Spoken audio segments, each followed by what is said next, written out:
Hello friends, welcome back to my YouTube channel that is Azhar technical zone. आज हम जिस video पे बात करने वाले हैं वो है part 2 of my last video that is heat exchanger planning and scheduling for oil and gas industry. तो इस वीडियो में हम जो पार्ट 1 में जो हम लोग ने बात किया है, इस वीडियो पार्ट 2 में हम लोग बात करेंगे मज़ीद और डिटेल्स में कि किस तरह से प्लानिंग एंड शेड्यूलिंग होती है और क्या क्या मेंटेनेंस एक्टिविटीज़ होते हैं किसी भी शटडाउन एक्टिविटीज़ को कैरी आउट करने के लिए। तो मेरी आप सब लोग से रिक्वेस्ट है कि इस वीडियो के अंत तक बने रहें और कंप्लीट वीडियो देखें। अगर आपको कुछ भी डाउट्स या कुछ भी अगर आपको और डिटेल्स में अगर आपको जानना है या इसके कुछ नोट्स वगैरह जो भी आपको चाहिए तो आप मुझे मेल लिख सकते हो। जैसे मैंने आपको फर्स्ट वीडियो में आपको क्लियरली मेंशन किया है मेरा मेल आईडी, तो आप प्लीज़ बने रहें इस वीडियो के लास्ट तक। तो चलिए चलते हैं। जैसे आपको अपनी स्क्रीन पे दिखाई दे रहा है, जैसे कि ये इसको हम लोग कहते हैं हीट एक्सचेंजर का जनरल असेंबली व्यू। जैसे कि आप लोग यहाँ पे देख सकते हो एक हीट एक्सचेंजर जो वो स्टैंड पे ठहरा है, जिसको हम लोग कहते हैं सैडल। लेफ़्ट साइड को कहते हैं डिस्ट्रीब्यूटर, राइट साइड को बैक कवर कहते हैं, और बैक कवर के अंदर जो होता है जिसको हम लोग कहते हैं फ्लोटिंग हेड। फ्लोटिंग हेड यानी वो हेड रिमूव होता है। और जैसे कि आप देख सकते हो डिस्ट्रीब्यूटर के ऊपर दो इनलेट्स हैं, एक ट्यूब साइड इनलेट है और एक शेल साइड इनलेट है। गैस्केट्स है शेल के और डिस्ट्रीब्यूटर के बीच में, और इसके अंदर ट्यूब बंडल है।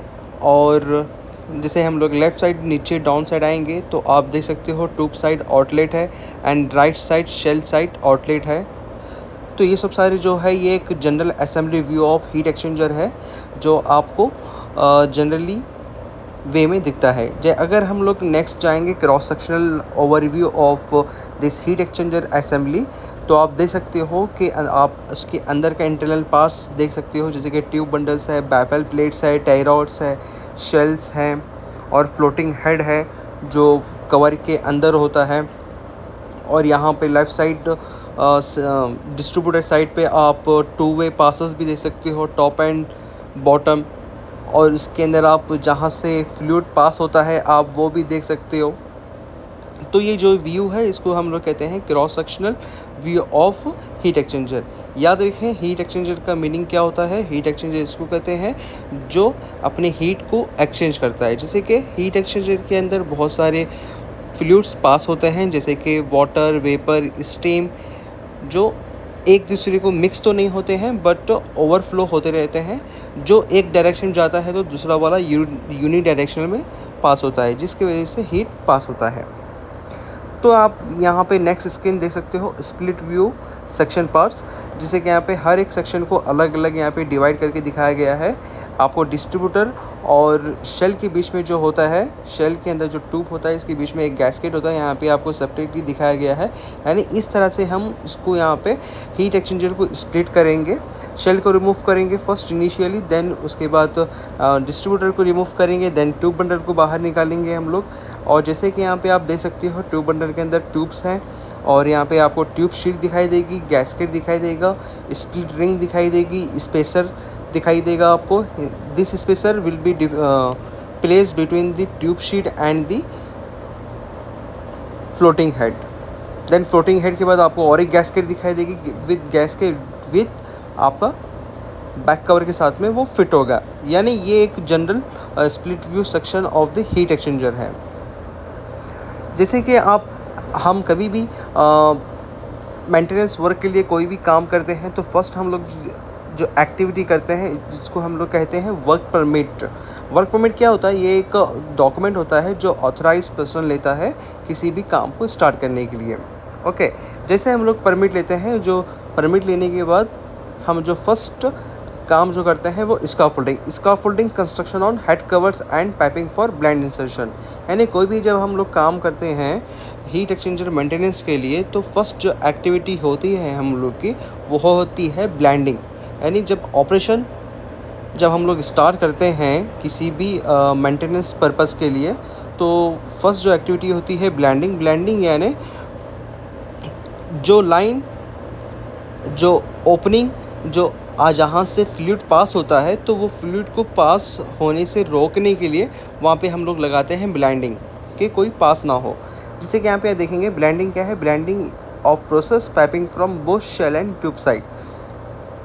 Ensure shell and tube sides are both drained and depressurized. For the hazardous fluids, purging is also required before flanging break. जैसे कि जब भी आप किसी भी लाइन को जब आप ब्लेंडिंग करते हो तो आप एंश्योर हो जाना चाहिए कि आपका जो शेल है और ट्यूब साइड है वो कम्प्लीटली ड्रेन या पर्जिंग हो चुका है। ड्रेन और पर्जिंग हम लोग इसको कहते हैं जहाँ से हम लोग केमिकल ट्रीटमेंट करते हैं, जो भी अंदर हज़ार्डस पार्टिकल्स वगैरह होते हैं प्रेजेंट होते हैं किसी भी इक्विपमेंट के अंदर कंटिन्यूस प्रोसेस की वजह से, तो उसको रिमूव करते हैं, जिसको हम लोग कहते हैं पर्जिंग, या पर्जिंग भी कहते हैं, नाइट्रोजन कहते हैं या स्टीमिंग कहते हैं।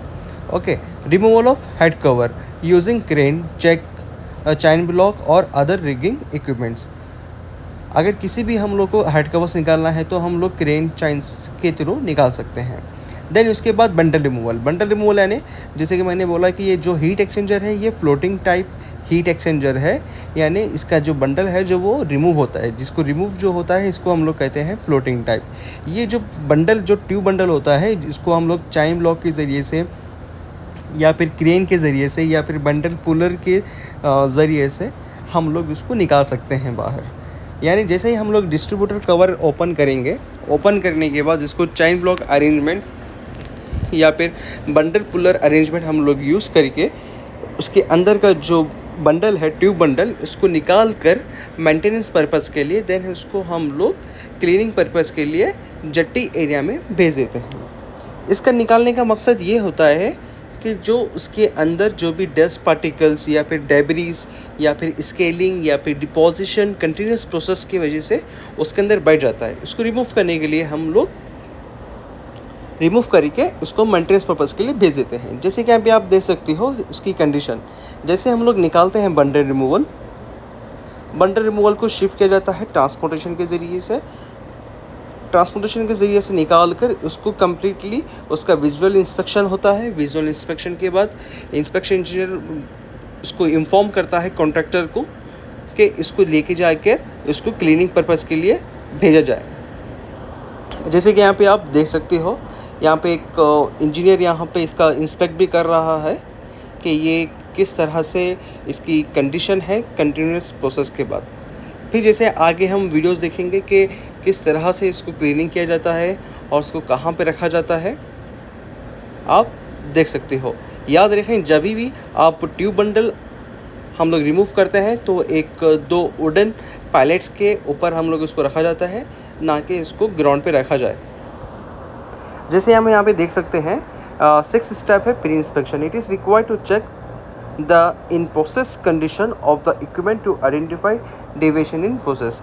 यानी जो ट्यूब बंडल हम लोग ने निकाला है इसको हम लोग चेक करते हैं, इसका फिज़िकल अपीयरेंस, इसका फिज़िकल कंडीशन, कुछ कॉरिडोर तो नहीं है या फिर कुछ कितने डिपोजिशन इसकी, कितनी थिकनेस वाली इसकी डिपोजिशन हीट एक्सचेंजर के ऊपर लगी है। और याद रखें एक पॉइंट ये आपको इंटरव्यू में भी पूछ सकता है कि आप उसको कैसे मेजर करेंगे कि कितना इसका ऊपर डिपोजिशन है। ये एक जनरल एक आइडिया होता है कि किस प्रोसेस का ये हीट एक्सचेंजर है। अगर ये ज़्यादा हार्ड ऑयल का अगर या हार्ड सॉलिड पार्टिकल्स का अगर ये हीट एक्सचेंजर प्रोसेस है तो वहाँ पे ये स्लज ज़्यादा होने के चांसेस हैं। और यहाँ पे cleaning tube bundle and shell, इसको हम लोग जेटी एरिया में क्लीनिंग करते हैं। जेटी एरिया इसको कहते हैं जहाँ पर हम लोग जेटिंग करते हैं, वाटर स्प्रे करते हैं। और वाटर स्प्रे जो करते हैं हम लोग 1000 PSI पे कर सकते हैं। ये एक इंटरव्यू क्वेश्चन है, ये नोट डाउन कर सकते हैं आप। अब नेक्स्ट देखते हैं हम लोग यहाँ पे बंडल इंस्टॉलेशन, जो कि 8th स्टेप है। जो हम लोग बंडल निकाले थे क्लीनिंग पर्पज़ के लिए, वो बंडल हम लोग री इंसर्शन करते हैं। री इंसर्शन यानी उसको री इंसर्ट करते हैं हम लोग शेल के अंदर। जैसे कि यहाँ पे आप लोग देख सकते हो, यहाँ पे एक पुलर अरेंजमेंट लगाया है कि जिसके थ्रू हम लोग इसको एक जगह पे हैंग करके इसको रिगिंग इंजीनियर के यूज़ उसका एप्लीकेशन करते हुए बंडल को सेफली शेल के अंदर डाला जाता है। फिर इसको डाल के फर्दर हम लोग प्रोसेस करते हैं हाइड्रो टेस्टिंग का, यानी जो हम लोग ने इसको अभी क्लीन किया है कि वो वर्किंग कंडीशन में है या नहीं। जैसे कि यहाँ पे आप देख सकते हो pressure testing. Test rings are required to install on both sides of the tube sheets. Pressure test is done from the shell to identify the any leakage from the tube और ट्यूब शीट जॉइंट। यहाँ पे हम लोग क्या करते हैं, 2 test rings लगाते हैं both sides of the tube sheets, यानी लेफ्ट एंड राइट में हम लोग ट्यूब शीट्स लगाते हैं, टेस्ट रिंग्स लगाते हैं और यहाँ पे हम लोग प्रेशर टेस्ट चेक करते हैं। यहाँ पे याद देखें, जब भी हम लोग प्रेशर टेस्ट करते हैं, हर किसी भी एक्सचेंजर का, हीट एक्सचेंजर का या इक्विपमेंट का एक डिज़ाइन प्रेशर होता है। जब भी आप मीन अलाउएबल वर्किंग प्रेशर आप निकालें तो याद रखें 1.5 times of the design pressure. Main allowable working pressure जो होता है 1.5 times of the design pressure. यानी इस प्रेशर टेस्टिंग में क्या करते हैं, हम लोग फ्लूइड भरते हैं अंदर, फिलअप करके इसको वाटर को होल्ड करते हैं। उसका जो टाइमिंग जो होता है वाटर होल्ड करने का 30 to 45 मिनट्स। ये आपको इंटरव्यू में पूछ सकता है। यहाँ पे आप देख सकते हो एक general arrangement diagram of this pressure testing. Section A एक है यहाँ पे और एक सेक्शन बी है। सेक्शन ए के यहाँ पे आप क्रॉस सेक्शनल ओवरव्यू देख सकते हो यहाँ पे टॉप लेफ्ट साइड हेडर पे, और यहाँ पे सेक्शन बी आप देख सकते हो, सेक्शन बी। तो इसके अंदर जो वाटर जो होल्ड करते हैं हम लोग 30 to 45 मिनट्स करते हैं। और याद रखें, यहाँ पे एक शेल के ऊपर यहाँ पे प्रेशर गेज यहाँ पे एक फिक्स किया गया है।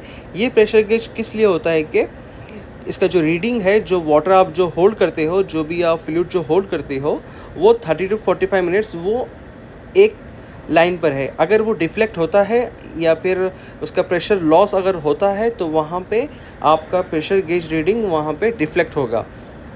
जो डिफ्लेक्ट होगा वहाँ से आप समझ सकते हो कि कहीं ना कहीं लीकेज है।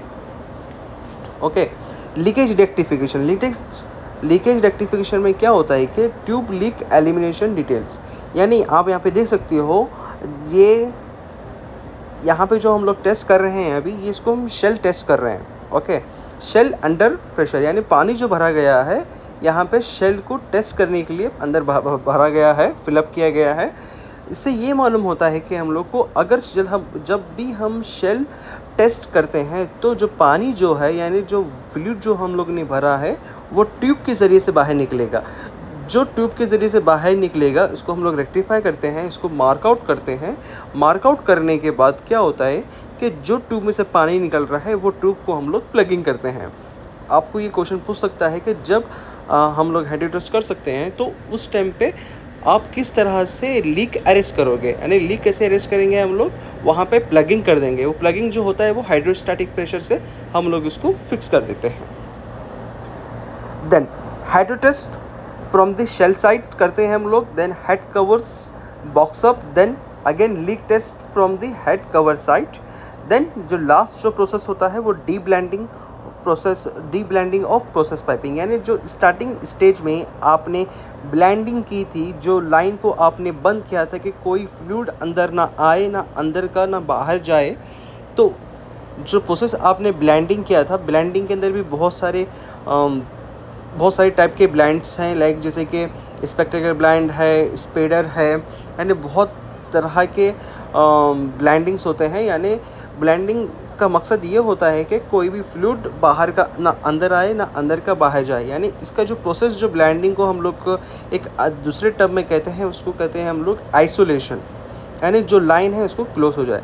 मुझे यकीन है कि आपको ये वीडियो पसंद आया होगा और बहुत इंफॉर्मेटिव लगा होगा। Please thanks for watching and please share this video.